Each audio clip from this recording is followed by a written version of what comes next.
Magandang gabi po sa mga anak ng Diyos. Sa gabi pong ito, patuloy na inaanyayahan po ang bawat isa na makiisa po tayo sa gawain po ng ating Panginoon. At lalo't higit na bigyan natin siya ng papuri at pagdakila po sa ating mga buhay. Tayo po ay manalangin. Kapatid, itaas mo ang iyong mga kamay, ipikit ang iyong mata at patuloy na damhin na ang presensya ng Panginoon ay kasama ng bawat isa sa atin. Ang maraming Diyos na dakila at banal sa lahat, tunay na makapangyarihan.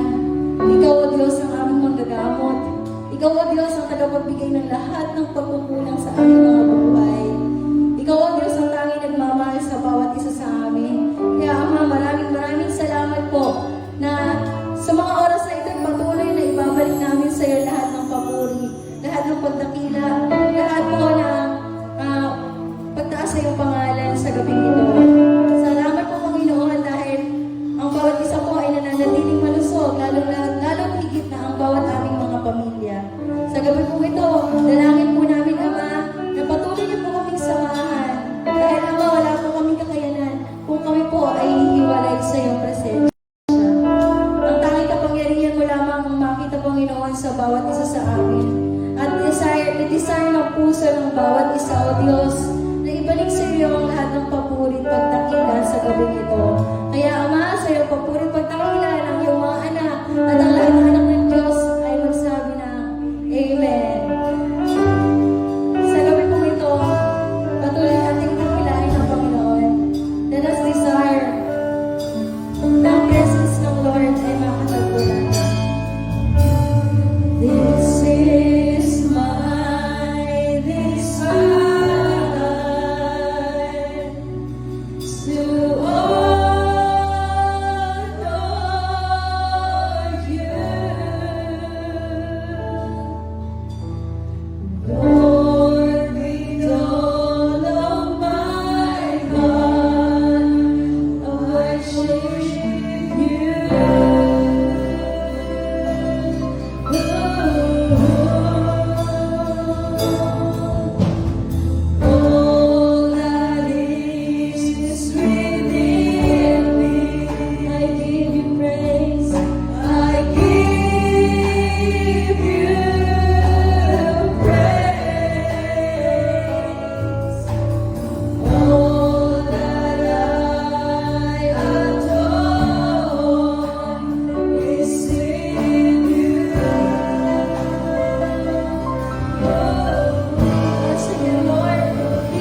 Okay, purihin ang Panginoon.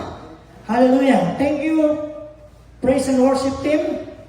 Patuloy nating pagpaparangal sa ating Diyos sa pamamagitan ng ating mga awitin ng pagsamba.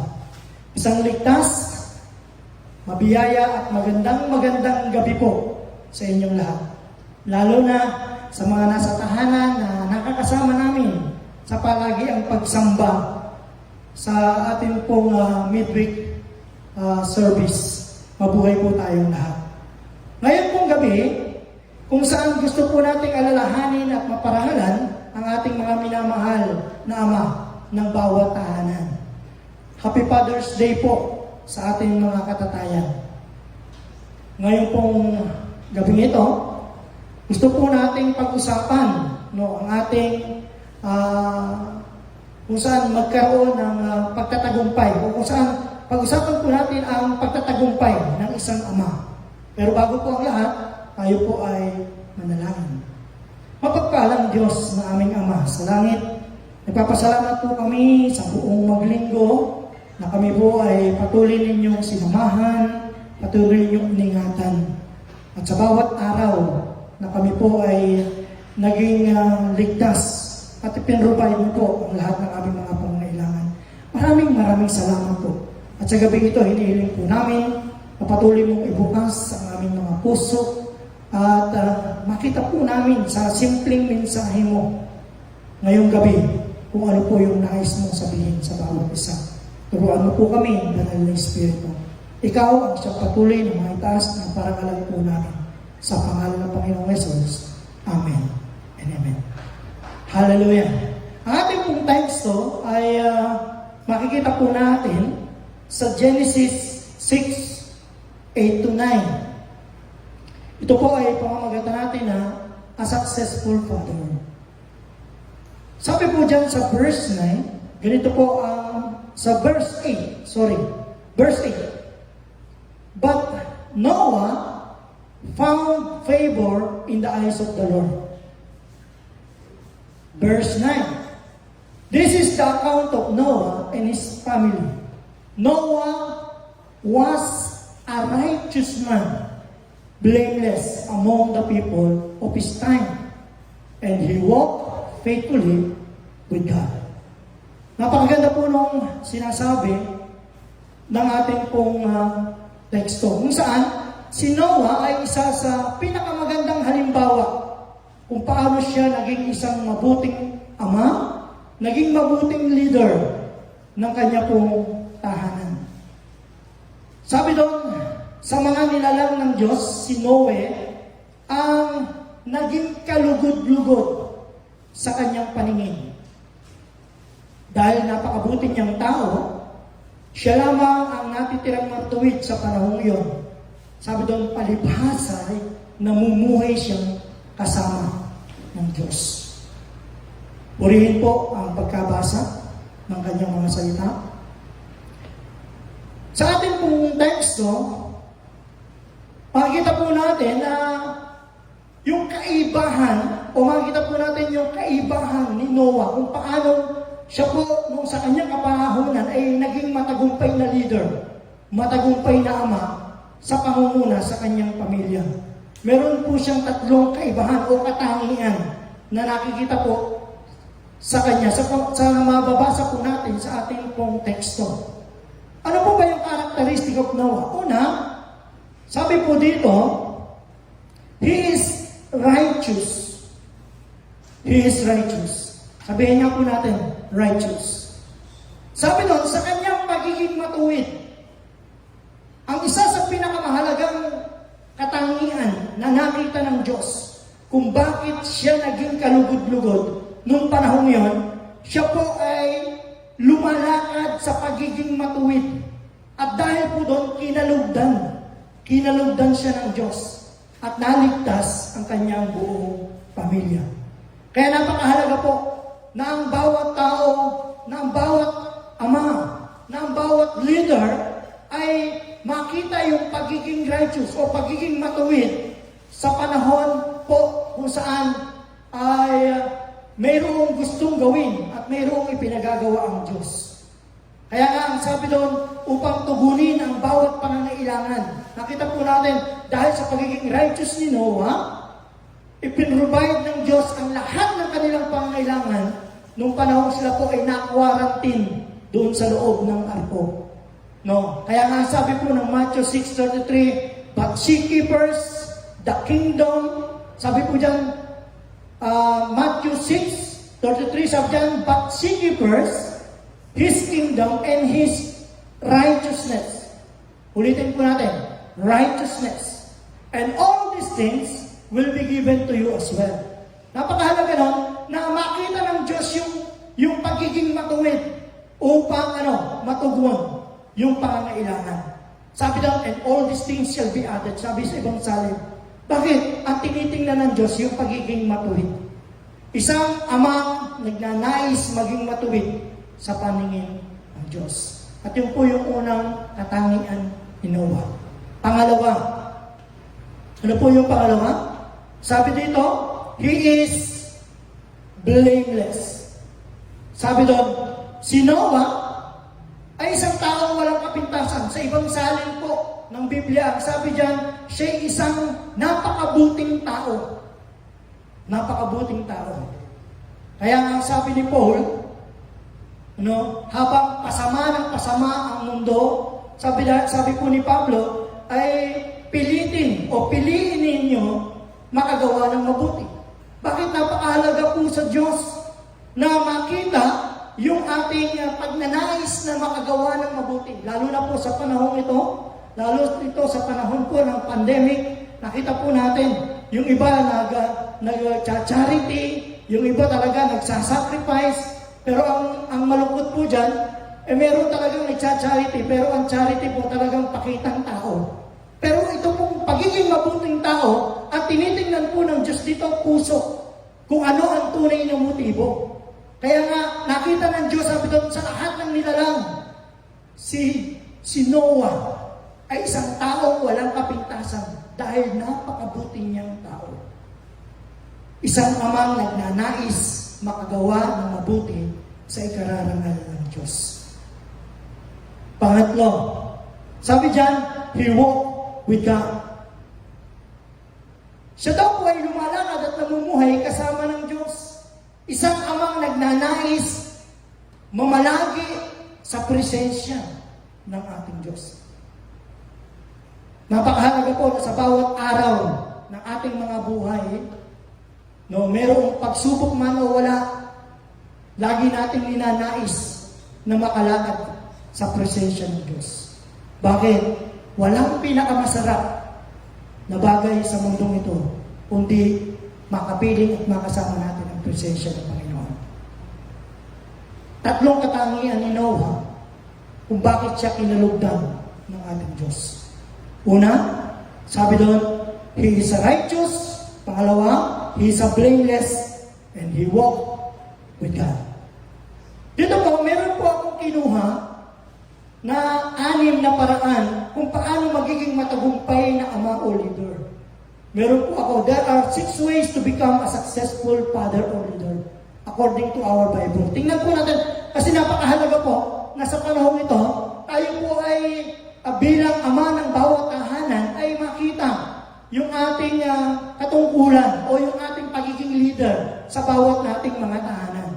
At meron pong 6 na paraan kung paano tayo magiging matagumpay na mga tatay sa bawat ating pinamumunuang tahanan. Okay, number 1. Pagka ang isang tao, ang isang ama ay gustong magtagumpay, ito po yung kailangan. Number 1, finders needs provided. Ang tatay daw po, tagapaghanap ng pangangailangan ng kanyang pamilya. Idinisenyo ng Diyos ang bawat ama upang siyang patuloy na tumugon sa pangangailangan ng kanyang pamilya. Sabi doon, tagahanap. Especially sa pagkain, damit, at kung saan ang kanyang pamilya ay magkaroon ng masisilungan upang maprotektahan. Naalala ko po isang kwento po sa Biblia kung saan po si Jairo, na isang kilalang tao. Makikita po natin yan sa Mark 5:22-23. Bago po, basahin po muna natin. Sabi diyan, Then one of the synagogue leaders, pag sinabi po kasi synagogue leaders, hindi pang karaniwan. Nung time po na yon, siya po ay isang kilala. Siya po ay isang tanyag na tao. Kasi sabi doon, synagogue leaders. Ang pangalan po niya, sabi niya, name Jairus. Came and when he saw Jesus, he fell in his feet, sabi diyan, he pleaded earnestly with him. May leader daw to, sabi po niya, is dying. Sabi po sa ibang salin, sabi niya, naghihingalo. Please, sabi niya, please come and put my hands on her so that she will be healed and live. Sabi po, ito pong amang ito, ganito po katindi. Nung makita niya si Jesus, siya po ay lumuhod. Siya po ay nagmakaawa, nagpapirapa sa Panginoong Jesus. Bagamat siya po ay nasa mataas na katungkulan, hindi po niya ikinahiya yung magiging mababa kung saan siya ay nagmakaawa sa Panginoong Jesus upang hingin na ipatong ang kamay sa kanyang anak na nag-aagaw buhay. So ano po ang gusto kong sabihin? Ang isang mabuting ama, kailanman ay hindi tumitigil o hindi sumusuko upang humanap ng paraan para tugunin ang pangangailangan ng kanyang pamilya. Ang isang mabuting ama, never to give up maging sa pinakamahirap na sitwasyon na dumadating sa kanyang pamilya. Ano po? Humahanap siya ng solusyon sa kahit anong paraan. Pag sinabi pong ama, pag sinabi pong leader, as a symbol of strong courage and power. Kailangan ang tatay may tapang. Kailangan ang tatay matatag. Kailangan ang tatay makapangyarihan. Hello. Kung minsan, nakalulungkot kasi yung mga tatay natin. Marami po ngayon, lalo sa makabagong panahon, mas maraming mga kananayan ang naghahanap ng pagkain, naghahanap ng pangailangan ng pamilya, yung tatay ang nasa sa loob ng bahay. So, nababaliktad ang disenyo ng Diyos. Amen po ba? Bakit kasi, kuminsan mas mahina ang loob ng tatay, mas malakas ang loob ng nanay. Ba't hindi po ito ang dinisenyo ng Diyos? Ang tatay ay nagpapakita ng katapangan, nagpapakita ng lakas, at nagpapakita ng tunay na tatag pagdating sa mga pagsubok at problema. Amen. Pangalawa, ano po ang kailangan ng isang leader o isang ama ng tahanan upang siya magtagumpay? Number 2, ability to execute your role and integrity. Ito po ang maganda. Ano po ang ibig sabihin? Meron siyang kakayanan gampanan, tukdin o tuparin ang kanyang tungkulin at paninindigan bilang tatay. Kaya laging sinasabi po ng ating mga tagapagkasal, pagka siya pula po ay nagkakasal, laging sinasabi, meron ka na bang kakayanan gawin ang iyong tungkulin? No? Sa bawat gagawin nating hakbang, sa panahon ko na kahit tayo ay ikinakasal, laging sinasabi, ikaw ay hihiwalay sa iyong ama at ina, at ikaw ay maninindigan bilang isang ama o bilang responsibilidad sa iyong asawa. Ability to execute your role and integrity. Bakit? Kasi may tungkulin ng isang tatay. Meron siyang kailangang paninindigan. Bilang house leader, kailangan ipinapractice natin yung tinatawag na integrity upang magampanan natin yung ating mga tungkulin at tayo po ay magtagumpay. Kaya po, pag binasa natin yung Ephesians 5:22-23, ganito po ang sabi. Okay, sabi doon, wives, submit yourselves to your own husband as you do to the Lord.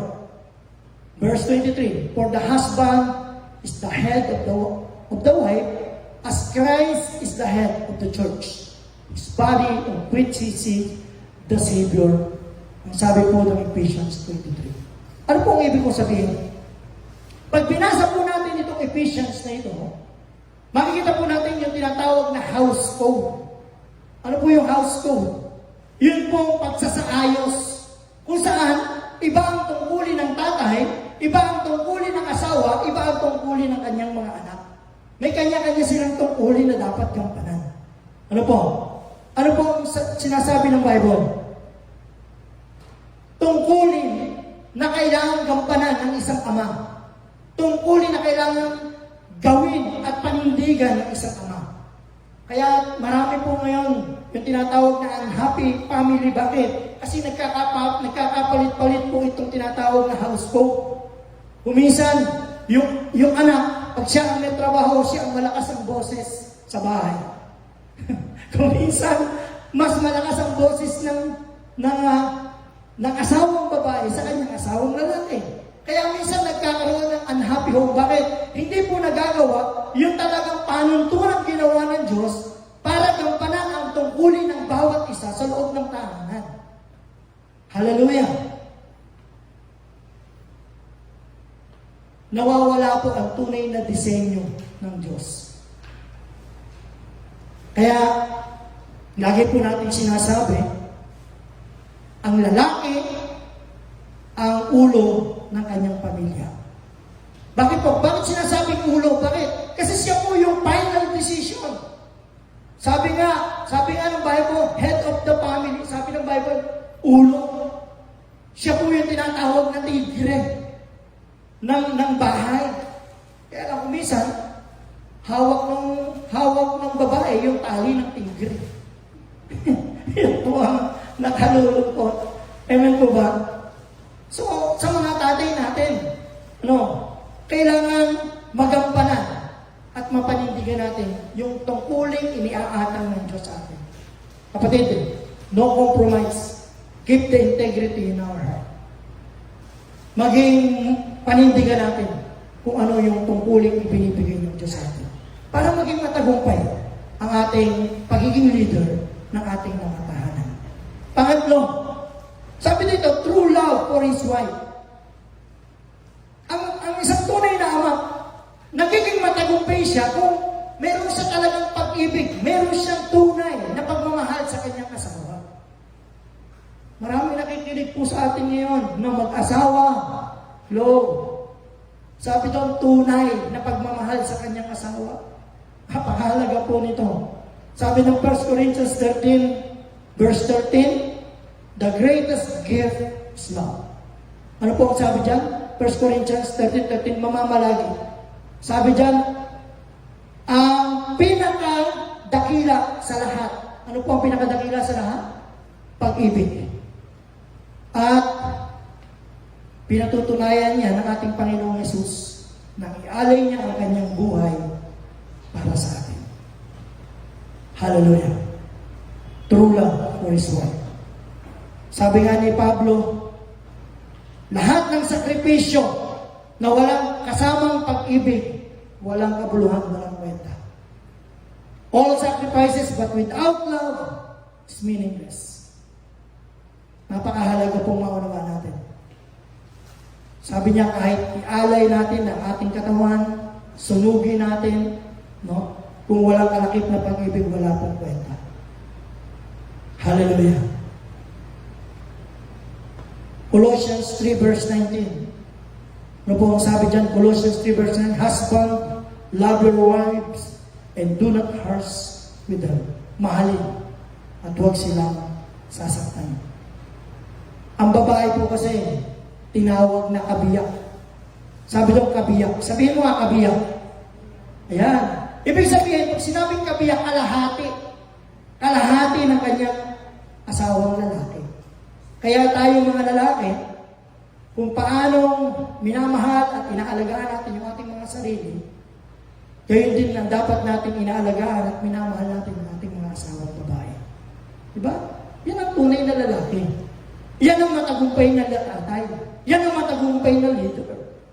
Bakit? Kasi marunong siyang mag-alay ng kanyang buhay, marunong niyang ipakita ang tunay na pagmamahal kung paano niya minamahal ang kanyang sarili, minamahal niya ng tunay ang kanyang asawa. Mahalin tulad ng pagmamahal sa ating mga sarili. Igalang at maging tapat tayo sa isa't isa.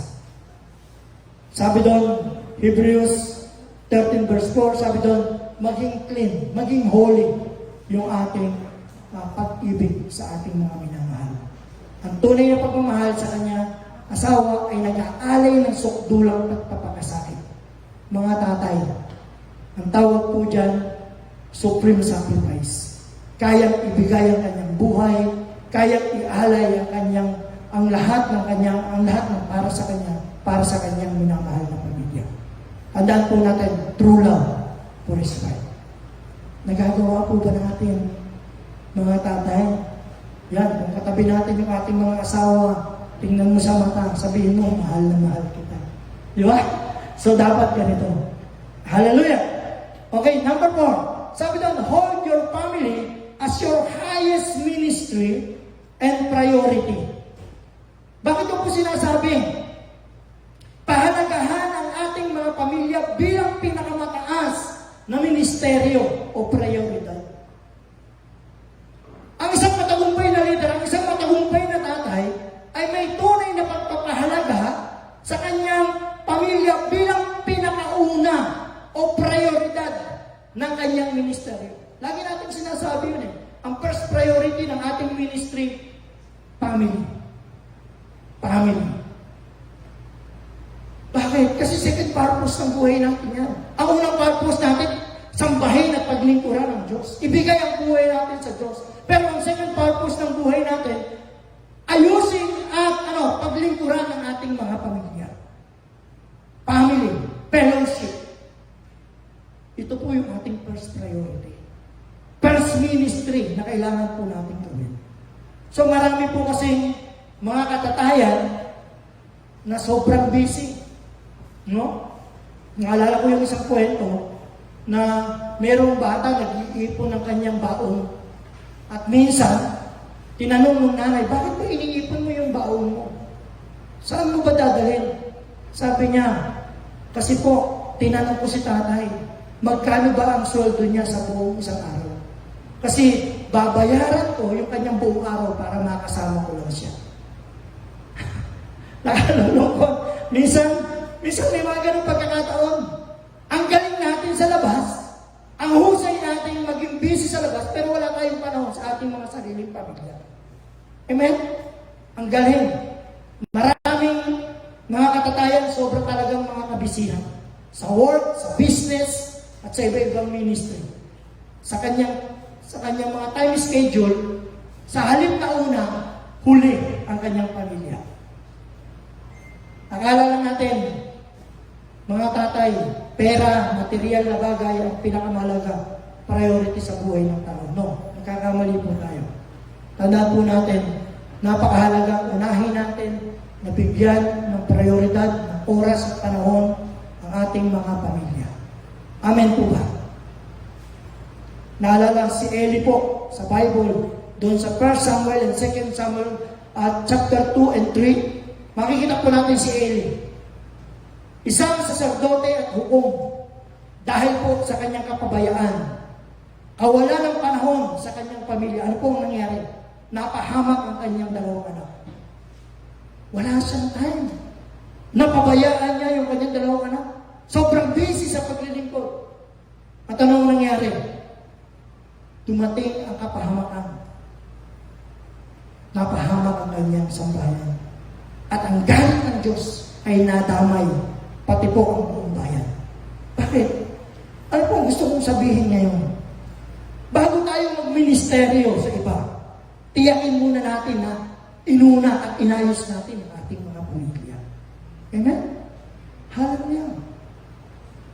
Iapir nga po natin yung ating mga anak na nandyan. Iapir natin yung ating asawa na nandyan. Bakit? Kasi kailangan ayusin at unahin natin ang ating mga mahal sa buhay. Amen po ba? Amen. Hallelujah. Number 5. Number 5 sabi dito, ang matagumpay na ama.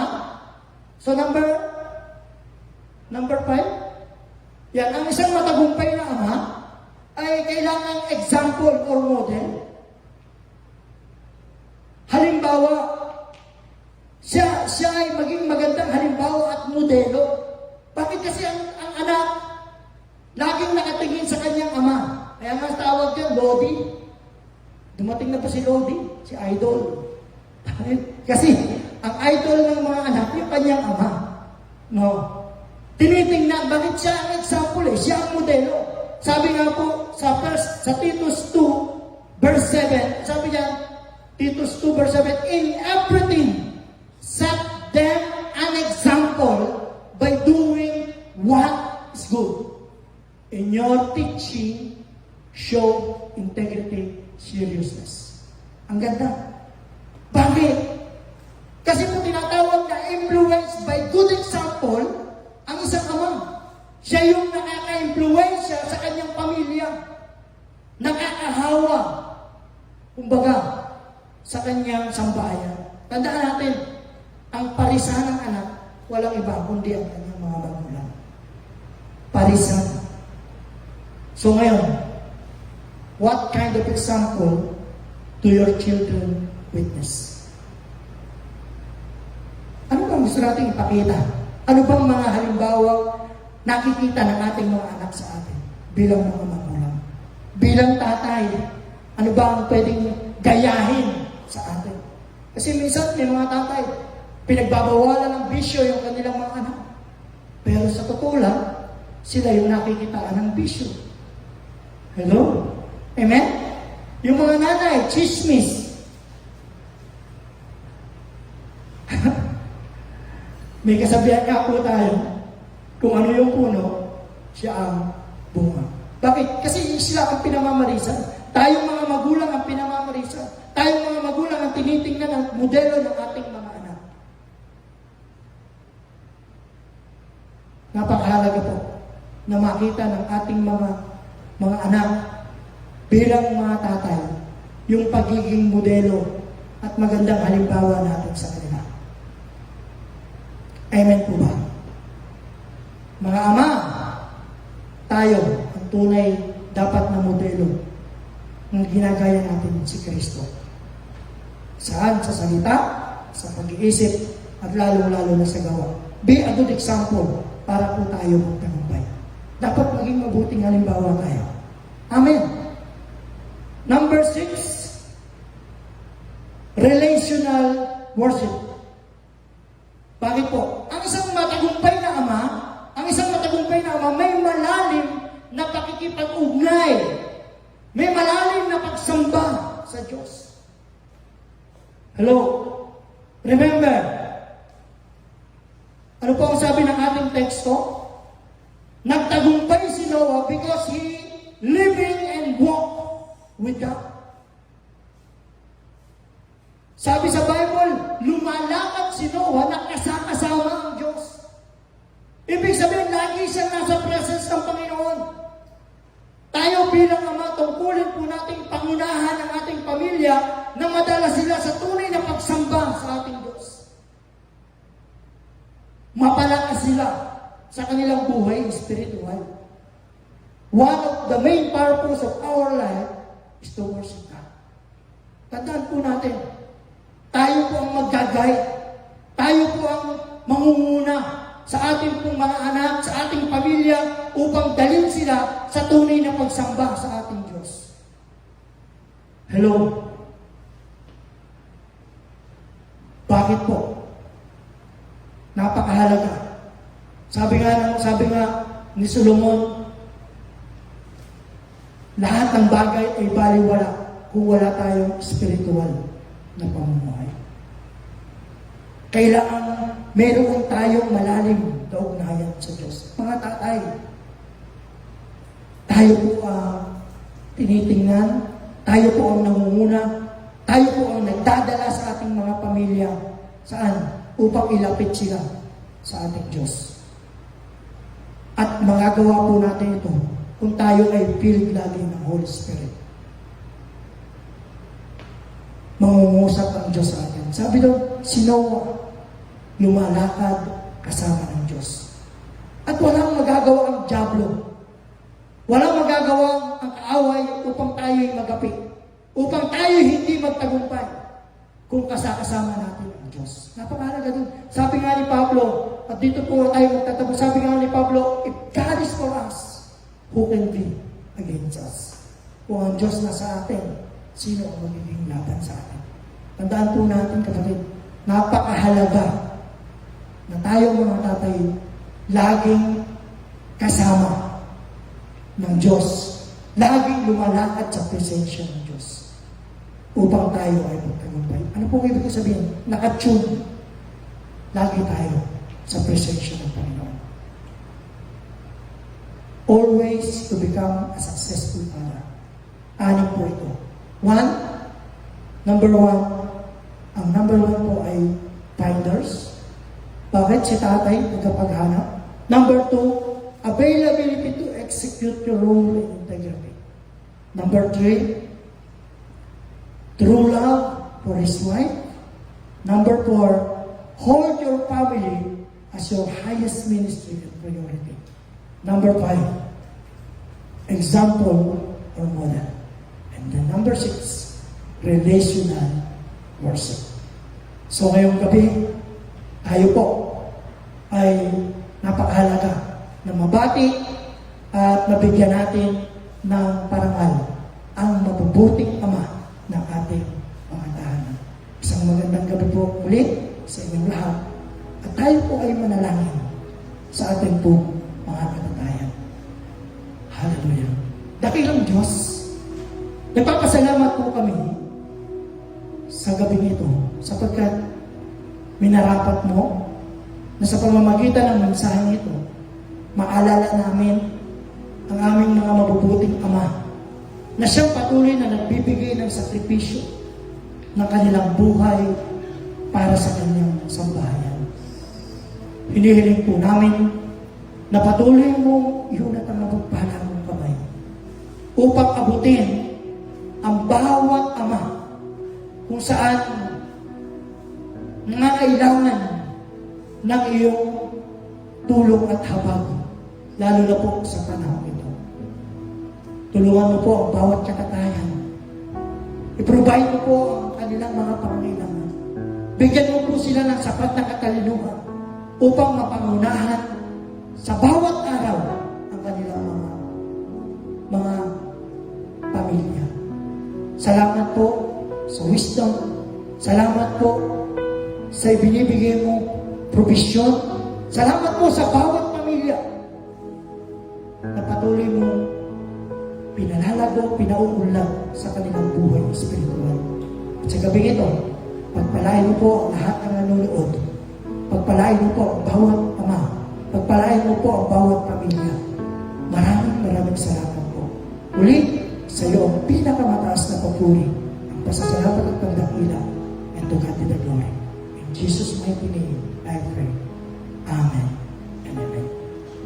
Hallelujah. Tayo po ay patuloy na dumako sa ating pong panghuling benediction. Tayo po, taas po natin ang ating mga kamay. Muli o aming Diyos, patuloy po namin tinataas ang aming mga kamay bilang tanda ng aming pagsuko ng aming mga buhay, pagpapasakop at pag-ibig namin sa iyo. At sa gabi po ito, hinihingi po namin ang iyong masaganang bendisyon. Ang pag-ibig ng aming Diyos Ama, ang biyaya at kasaganaan ng aming Panginoong Hesus, pag-iingat at gabay ng Santong Espiritu ay mamalagi at magpa sa bawat isa sa amin, ngayon at magpakailanman. Ang lahat po ay magsabi na, Amen and Amen. Happy Father's Day po ulit.